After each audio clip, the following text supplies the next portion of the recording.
Hello everyone. आज हम अपने पीएसएम के लेक्चर 24 की शुरुआत करते हैं, जिसका नाम है इंडिकेटर्स ऑफ डेमोग्राफी। तो इंडिकेटर्स की बात करें तो कितने टाइप के इंडिकेटर्स होते हैं? दो टाइप के। एक होते हैं पॉपुलेशन स्टैटिक्स और दूसरे होते हैं वाइटल स्टैटिक्स। पॉपुलेशन स्टैटिक्स जो होते हैं वो रिफ्लेक्ट करते हैं पॉपुलेशन को, और इसमें क्या क्या आता है? Population size, sex ratio, literacy rate, dependency ratio और पॉपुलेशन डेंसिटी। जबकि वाइटल स्टैटिक्स की बात करें तो इसमें ये क्या रिफ्लेक्ट करता है? इम्पॉर्टेंट इवेंट्स को ऑफ लाइफ, जैसे कि birth rate, death rate, natural growth rate, life expectancy at birth rate and mortality rate और फर्टिलिटी रेट। ठीक है, फिर आगे बढ़ते हैं। पॉपुलेशन स्टैटिक्स की बात करें तो इसमें सबसे पहले आता है पॉपुलेशन पिरामिड। पॉपुलेशन पिरामिड जो होता है वो रिफ्लेक्ट करता है एज को और सेक्स कंपोजिशन को ऑफ द पॉपुलेशन, एज और सेक्स कंपोजिशन को। अब क्लासिफिकेशन ऑफ पॉपुलेशन पिरामिड की बात करें तो देखो, ये दो टाइप के होते हैं। पहला है based on developed versus developing countries. Developed मतलब कि जो डेवलप हो चुकी हैं, और डेवलपिंग मतलब कि जो डेवलप हो रही हैं, अभी उस फेज़ में है डेवलपिंग वाले। ठीक है, तो इंडिया एक तरह की डेवलपिंग कंट्री है, अभी पूरा फुल्ली तरीके से डेवलप नहीं हुई है। तो इस पिरामिड के अकॉर्डिंग देखें तो पिरामिड में इधर जो ऑरेंज कलर से दिख रहा है हमें, ये है मेल है, और ये ब्लू कलर वाला क्या है? फीमेल। तो ये अकॉर्डिंग टू एज जो है पॉपुलेशन को पिरामिड बनाया गया कि 0 to 4 ईयर्स, फिर 5 to 9 ईयर्स, 10 to 14, 15 to 19, ऐसे सीक्वेंस से बढ़ रहा है 80 तक। और ये डेवलपिंग कंट्रीज़ का है। ठीक है, और statistical image present the joint columns, इसको बोलते हैं हिस्टोग्राम। क्या बोलते हैं? हिस्टोग्राम, जो कि पॉपुलेशन पिरामिड बताता है। फिर आगे बढ़ते हैं। अब ये दो टाइप के पिरामिड है। जो ये वाला पिरामिड है ये डेवलप्ड कंट्रीज़ के लिए है, और जो ये इधर वाला पिरामिड है लेफ़्ट साइड वाला, ये डेवलपिंग कंट्रीज़ के लिए होता है। डेवलप्ड कंट्री की सबसे पहले बात करें तो इसमें जो पिरामिड होता है इसके प्रॉपर्टीज़ क्या होती है कि इसका कॉन्वेक्स बॉर्डर होता है with obtuse apex. Convex border with obtuse apex, और ये एक तरह का कंस्ट्रिक्टिंग टाइप का पिरामिड होता है। देखो यहाँ पर ये जो इसका एंगल है वो ऑब्ट्यूज है, और ये कंस्ट्रिक्टिंग टाइप कॉन्वेक्स बॉर्डर है। देखो यहाँ पर इस टाइप का शेप बन रहा है यहाँ पर। ठीक है, और ये किसके लिए? डेवलप्ड कंट्री जैसे कि अमेरिका हो गया, उनके लिए होता है। इसमें जो पॉपुलेशन होती है वो मिडिल एज वालों की ज़्यादा होती है, और एल्डरली पॉपुलेशन और यंग मतलब इन्फेंट्स और चिल्ड्रन की कम होती है। ठीक है, वहीं अगर डेवलपिंग कंट्री जैसे कि नाइजीरिया की बात करें तो इसका जो पॉपुलेशन पिरामिड होता है वो कैसा होता है? Concave border with acute apex. Concave border होता है यहाँ पर। ठीक है, इस टाइप का,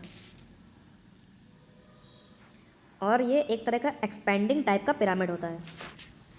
ठीक है, फिर बात करते हैं डेवलप्ड वर्सेस डेवलपिंग कंट्रीज़ का जो पिरामिड होता है। तो ये स्पिंडल शेप का पिरामिड है जो डेवलप्ड कंट्रीज़ का है, और डेवलपिंग का कैसा है? अपराइट ट्रायंगुलर शेप का होता है। लाइफ स्पैन की बात करें तो डेवलप्ड कंट्रीज़ में लाइफ एक्सपेक्टेंसी ज़्यादा होती है, और डेवलपिंग कंट्रीज़ में लाइफ एक्सपेक्टेंसी कम होती है। हाइट ऑफ द पिरामिड की बात करें तो डेवलप्ड का जो है टॉलर होता है, और डेवलपिंग का शॉर्टर होता है। सिमेट्री की बात करें तो आइडियल सेक्स रेशियो जो होता है, मतलब सिमेट्री कैसे निकलती है? आइडियल सेक्स रेशियो से। तो डेवलप्ड कंट्री का सिमेट्रिकल पिरामिड होता है। वहीं अगर बात करें डेवलपिंग कंट्रीज़ का तो इनका एसिमेट्रिकल ग्राफ होता है। बेस की बात करें तो बेस डेवलप्ड कंट्रीज़ का नैरो होता है, मतलब यहाँ पे फर्टिलिटी कम होती है। वहीं अगर बात करें डेवलपिंग कंट्रीज़ की तो यहाँ पे बेस कैसा होता है? ब्रॉड होता है, मतलब फर्टिलिटी ज़्यादा होती है। अपेक्स की बात करें तो अपेक्स कैसा होता है? ऑब्ट्यूज होता है, मतलब एल्डरली की संख्या ज़्यादा होती है। ठीक है, वहीं डेवलपिंग कंट्रीज़ की बात करें तो यहाँ पर एक्यूट अपेक्स होता है, एल्डरली पर्सनस की जो पॉपुलेशन होती है वो कम होती है। तो ये डिफरेंस हो गया। ठीक है, फिर आगे बढ़ते हैं। Based on the shape of age pyramid, shape of the age pyramid के आधार पर तीन टाइप के ग्राफ बनते हैं, तीन टाइप के पिरामिड होते हैं। पहला है अपराइट ट्रायंगुलर, ठीक है, और दूसरा है बेल शेप्ड, और तीसरा है अर्न शेप्ड। अपराइट ट्रायंगुलर वाला जो पिरामिड होता है ये क्या शो करता है? ग्रोइंग पॉपुलेशन को। और जो बेल शेप्ड का पिरामिड होता है ये क्या शो करता है? स्टेबल पॉपुलेशन को। और जो अर्न शेप्ड का होता है, अर्न इंडिकेट करती है डिक्लाइनिंग पॉपुलेशन को, डिक्लाइनिंग पॉपुलेशन। अब इसमें जो सबसे नीचे क्या आते हैं? प्री रिप्रोडक्टिव वाले, फिर बीच में आते हैं रिप्रोडक्टिव एज वाले, और सबसे ऊपर आते हैं पोस्ट रिप्रोडक्टिव एज वाले। ठीक है, तो अपराइट ट्रायंगुलर में सबसे ज़्यादा प्री रिप्रोडक्टिव वाले हैं, फिर रिप्रोडक्टिव वाले, फिर पोस्ट रिप्रोडक्टिव वाले। और बेल शेप वाले में स्टेबल पॉपुलेशन होती है, मतलब कि जो प्री रिप्रोडक्टिव और रिप्रोडक्टिव दोनों बराबर होते हैं और पोस्ट रिप्रोडक्टिव थोड़े कम होते हैं। जबकि अर्न शेप की बात करें, मतलब डिक्लाइनिंग पॉपुलेशन है यहाँ पर प्री रिप्रोडक्टिव वाले कम हैं और फिर उससे ज़्यादा है रिप्रोडक्टिव वाले, और फिर उससे ज़्यादा है पोस्ट रिप्रोडक्टिव, मतलब कि एल्डरली पर्सन ज़्यादा है यहाँ पर। फिर आगे बढ़ते हैं। ये ग्राफ दिए गए हैं पिरामिड्स, ये अपराइट ट्रायंगुलर है, ये बेल शेप वाला है और ये अर्न शेप का है। अपराइट वाला जो होता है, इसमें एग्जांपल किसका है, जैसे नाइजीरिया, इसमें अपराइट ट्रायंगुलर होता है जो पिरामिड होता है। और बेल शेप्ड वाले में क्या होता है, जैसे डेवलप्ड कंट्रीज़ का, जैसे यूनाइटेड स्टेट्स का। वहीं अर्न शेप की बात करें तो ये किसमें होता है, जैसे जर्मनी वाले केसेस में, इसमें डिक्लाइन हो रही है पॉपुलेशन। ठीक है। फिर बात करते हैं सेक्स रेशियो की। तो सेक्स रेशियो क्या होता है, number of females upon number of males into 1000। और चाइल्ड सेक्स रेशियो क्या होता है, नंबर ऑफ़ गर्ल्स जिनकी एज 0 to 6 ईयर्स है अपॉन नंबर ऑफ़ बॉयज़ जिनकी एज 0 to 6 ईयर्स है इंटू 1000। तो देखो, जो ऑरेंज कलर से क्या डिनोट कर रहा है, ओवरऑल सेक्स रेशियो, और ब्लू कलर से क्या डिनोट कर रहा है, चाइल्ड सेक्स रेशियो।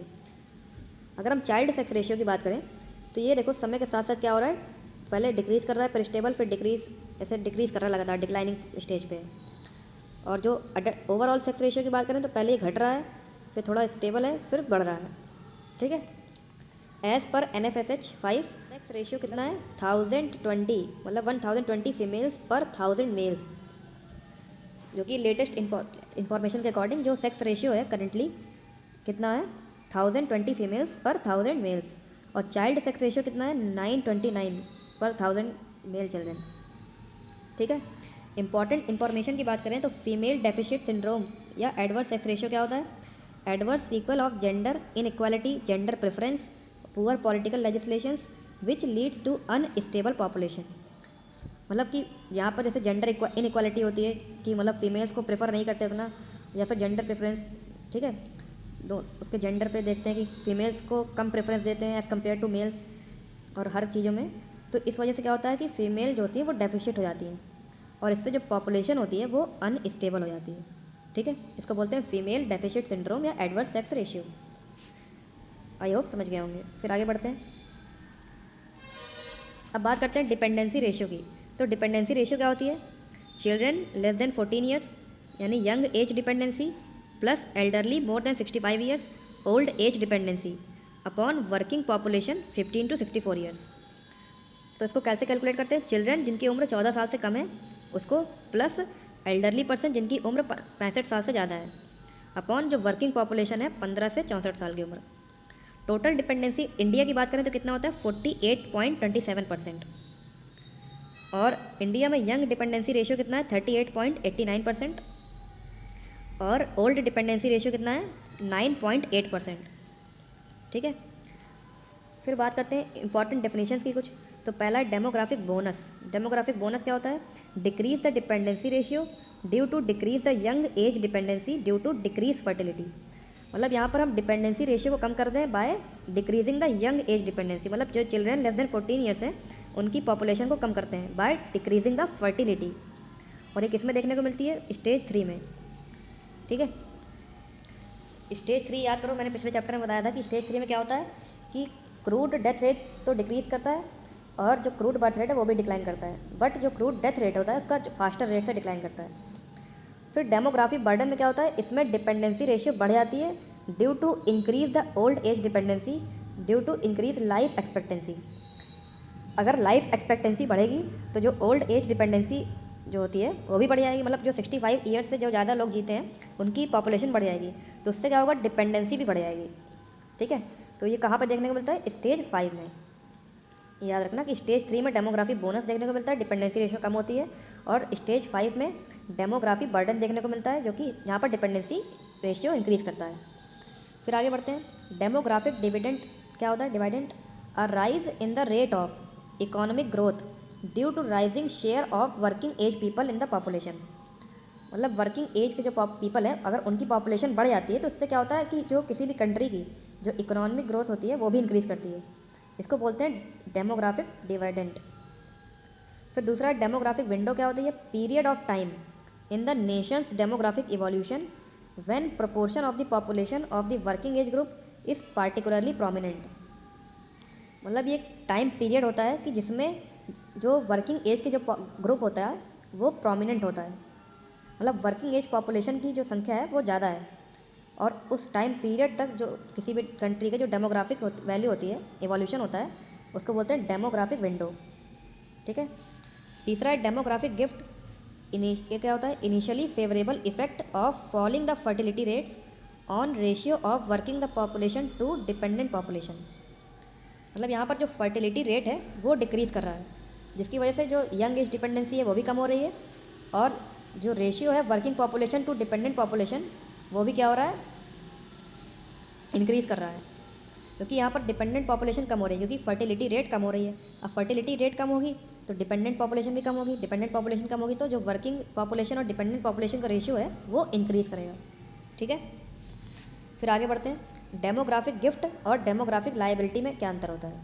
पॉपुलेशन की बात करें तो डेमोग्राफिक गिफ्ट में इकोनॉमिकली प्रोडक्टिव पॉपुलेशन होती है, यानी वर्किंग एज की पॉपुलेशन होती है। वहीं डेमोग्राफिक लायबिलिटी की बात करें तो यहाँ पर एल्डरली पॉपुलेशन ज़्यादा होती है। और डेमोग्राफिक गिफ्ट किसकी वजह से होता है? Due to decrease birth rate. वहीं डेमोग्राफिक लायबिलिटी की बात करें तो यहाँ पर बर्थ रेट डिक्रीज़ करता है और डेथ रेट भी डिक्रीज़ करता है।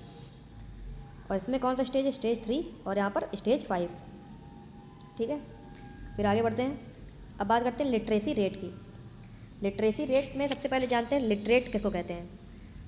किसी को हम लिटरेट कब कहेंगे? एनी इंडिविजुअल मोर देन और equal to 7 year of age who can read and write both with understanding in any one language. कोई भी इंडिविजुअल जिसकी एज मोर देन और इक्वल टू 7 ईयर है और वो रीड कर पा रहा है, राइट कर पा रहा है और अंडरस्टैंड कर पा रहा है किसी एक लैंग्वेज में। वो कोई भी लैंग्वेज हो सकती है, या तो इंग्लिश लैंग्वेज या फिर उसका कोई नेटिव लैंग्वेज हो। अगर उसमें वो रीड कर पा रहा है, राइट कर पा रहा है, उसको अंडरस्टैंड कर पा रहा है, तो वो लिटरेट माना जाएगा। इफेक्टिव लिटरेसी रेट का फॉर्मूला क्या होता है? Number of literate upon total population more than और इक्वल टू 7 ईयर्स इंटू 100। तो ये क्या आ जाता है? Effective literacy rate. National family health survey के अकॉर्डिंग 2019 टू 2021 के according point to a literacy rate among the adult women. Literacy rate among the adult women 15 to 49 years कितना है? 71.5%। वहीं अगर एडल्ट मैन की बात करें 15 टू 49 ईयर्स की, तो कितना होता है? 87.4%। यानी वोमेन के कंपैरिजन में मैन ज़्यादा लिटरेट होते हैं। ठीक है। मैन का कितना है? 87.4% और वोमेन का कितना है? 71.5%। और बात करते हैं इंडिया का जो एवरेज लिटरेसी रेट है वो कितना होता है? 77.7%। ठीक है। ये इंडिया का एवरेज लिटरेसी रेट है। ये कब का डेटा है? 2021 का। फिर आगे बढ़ते हैं। कैरिंग कैपेसिटी की बात करें और ओवर शूटिंग पॉपुलेशन की बात करते हैं। कैरिंग कैपेसिटी क्या होती है? Maximum population size of a particular species that a given part of the environment can maintain indefinitely. मतलब ये मैक्सिमम पॉपुलेशन साइज होता है जिसको इन्वायरमेंट जो है मेंटेन कर सकता है अपने रिसोर्सेज से। ठीक है। मतलब ये सब एक तरह की एक मतलब मैक्सिमम एक थ्रेशोल्ड वैल्यू होती है। अगर इससे ज़्यादा होगा तो फिर इन्वायरमेंट जो है मेंटेन नहीं कर पाएगा अपने रिसोर्स को, और रिफ्लेक्टेड बाय लिमिटिंग रिसोर्सेज। फिर बात करते हैं ओवर शूटिंग पॉपुलेशन की। ओवर शूटिंग पॉपुलेशन क्या होता है? A population growing larger than the carrying capacity of its environment uses the resources faster than generated, degrades the environment and produces the waste product faster than the environment and can absorb without being degraded. Overshooting population क्या होती है कि जब population carrying capacity से ज़्यादा हो जाती है तब वो इन्वायरमेंट के जो रिसोर्सेज होते हैं उसको तेज़ी से यूटिलाइज़ करना या शुरू कर देती है दैन उसके जनरेशन से। मतलब रिसोर्स जनरेट होने से पहले ही उसको यूटिलाइज़ कर देती है। ठीक है। और उसका रेट क्या होता है? बहुत ज़्यादा होता है यूटिलाइजेशन का। और उससे फिर क्या करते हैं? डिग्रेड करते हैं इन्वायरमेंट को और प्रोड्यूस करते हैं waste product faster than the environment can absorb without being degraded. तो overshooting population I hope समझ गए होंगे आप लोग, जो कैरिंग कैपेसिटी से भी ज़्यादा होती है। ठीक है। फिर आगे बढ़ते हैं। पॉपुलेशन डेंसिटी की बात करते हैं। पॉपुलेशन डेंसिटी क्या होती है? Ratio between the total population and the surface area. Total population और सरफेस एरिया का जो रेशियो होता है उसको बोलते हैं पॉपुलेशन डेंसिटी। और करेंटली इंडिया का कितना है पॉपुलेशन डेंसिटी? 427 पीपल पर स्क्वायर किलोमीटर। मतलब एक स्क्वायर किलोमीटर में कितने लोग रहते हैं? 427, ठीक है। फिर वाइटल स्टैटिक्स की बात करते हैं। ये था अभी तक हम लोग पॉपुलेशन स्टैटिक्स की पढ़ रहे थे। अब बात करते हैं वाइटल स्टैटिक्स की। तो इसमें सबसे पहला आता है ग्रोथ रेट। ग्रोथ रेट जो होता है वो रिफ्लेक्ट करता है डेमोग्राफिक ट्रेंड को, और ये चेंज होता है इन the population over the time, मतलब समय के साथ ये चेंज होता रहता है। एनुअल ग्रोथ रेट का फॉर्मूला क्या होता है? Crude birth rate minus crude death rate upon 10। Crude birth rate minus crude death rate upon 10। अब देखो, अगर स्टेशनरी पॉपुलेशन होगी, मतलब ना तो वो इंक्रीज़ कर रही है ना डिक्रीज़ कर रही है, तो उसमें क्या होगा? एनुअल ग्रोथ रेट 0 होगा, मतलब no growth rate, no growth. और पॉपुलेशन डबलिंग टाइम, अब यहाँ पे कोई ग्रोथ हो ही नहीं रही तो पॉपुलेशन भी स्टेबल रहेगी। और स्लो ग्रोथ की बात करें तो मतलब लेस देन 0.5%, तो पॉपुलेशन कब डबल करेगी? मोर देन 139 ईयर्स, अगर 0.5% से कम है तो। मॉडरेट ग्रोथ में क्या होता है? जो एनुअल ग्रोथ रेट होता है वो 0.5 से 1% के बीच में होता है, और पॉपुलेशन कब डबल करती है? 139 to 70 ईयर्स, मतलब जस्ट डबल होने के लिए इतना समय लग जाता है। रैपिड ग्रोथ की बात करें तो रैपिड ग्रोथ में एनुअल ग्रोथ रेट कितना होता है? 1 to 1.5%, और इसमें डबलिंग टाइम कितना होता है? 70 to 47 ईयर्स। और वेरी रैपिड रेट की बात करें तो इसमें ग्रोथ रेट कितना होता है? 1.5 to 2%, और population doubling time 47 to 35 years. और मतलब धीरे धीरे कम हो रहा है टाइम, डबलिंग टाइम देख रहे हो यहाँ पर। और एक्सप्लोजिव और पॉपुलेशन एक्सप्लोजन की बात करें तो यहाँ पर एनुअल ग्रोथ रेट जो है वो मोर देन 2% है, और पॉपुलेशन डबलिंग टाइम कितना है? 35 to 18 ईयर्स। मतलब यहाँ पर धीरे धीरे पॉपुलेशन डबलिंग टाइम डिक्रीज़ कर रहा है और एनुअल ग्रोथ रेट बढ़ रही है तेज़ी से। और करेंटली की बात करें इंडिया की एनुअल ग्रोथ रेट कितनी है? 0.9%। कितनी है? 0.9%। और पॉपुलेशन ग्रोथ मॉडल की बात करें तो मैलोथीसियन ग्रोथ मॉडल, ठीक है, ये एक तरह का सिंपल एक्सपोनेंशियल ग्रोथ मॉडल होता है, और ये क्या बताता है? Doubling time of the population को। और यहाँ पर रूल ऑफ 70 लगता है, मतलब 70 अपॉन एनुअल ग्रोथ रेट को अगर निकाल देंगे तो क्या आ जाएगा? हमारा डबलिंग टाइम आ जाएगा, ठीक है। फिर लाइफ एक्सपेक्टेंसी की बात करें तो life expectancy at a given age क्या होती है? It is the average number of years which a person of that age may expect to live according to mortality pattern prevalent in that country.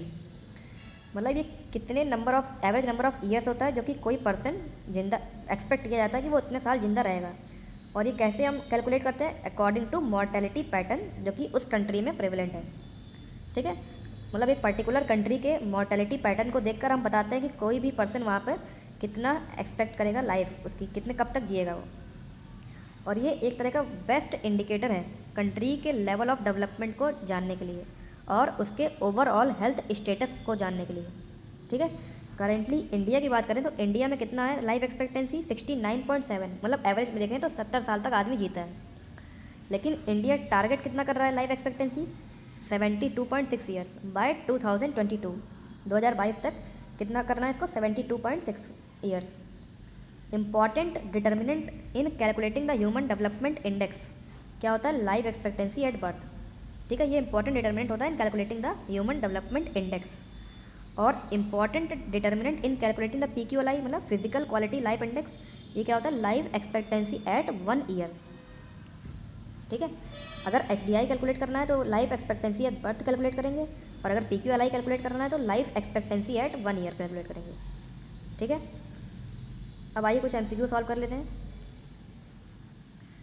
पहला MCQ है, community X has 30% below 15 years of age, ठीक है, and 10% over 65 years of as.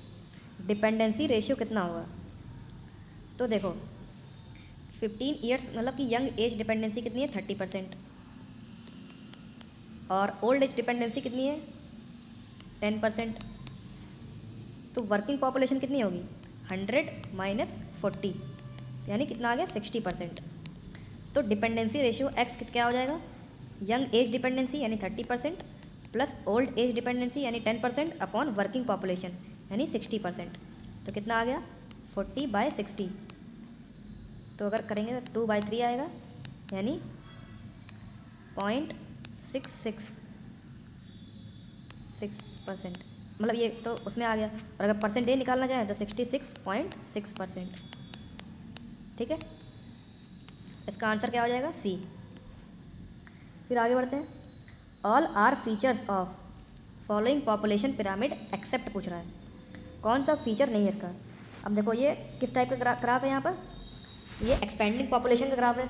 तो expanding population में क्या होता है, देखो यहाँ पर क्या देखने को मिल रहा है, ब्रॉड बेस डिनोट्स मोर फर्टिलिटी, बिल्कुल सही है। मतलब ब्रॉड बेस है इसका मतलब कि जो यंग एज है, मतलब चिल्ड्रन है, उनकी अब संख्या ज़्यादा है, मतलब फर्टिलिटी ज़्यादा है। दूसरा है एक्सपेंडिंग टाइप ऑफ पिरामिड है,